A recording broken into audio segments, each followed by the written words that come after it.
היי וצהריים טובים, אז היום אני אתן הסבר על מגשי הצפחה. מגש צפחה הוא בעצם אבן טבעית מהטבע שפשוט פרסו אותה בצורה דקה. אתם יכולים ממש לראות את הטבעיות שבה והמחוספסות הזאת. אבן שמתאימה, מגש שמתאים להגשה של גבינות, של ברוסקטות, של קינוחים, של מלא מלא מלא דברים, כיפית וממש מתאימה לכל אירוח ולכל צורת הגשה.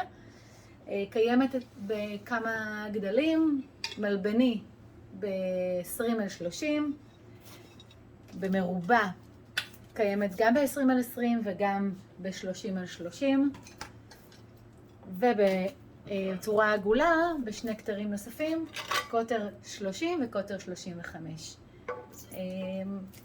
כיפית ומיוחדת בשולחן, ואם בא לכם אז אתם מוזמנים לאתר ולרכוש. שבוע טוב שיהיה.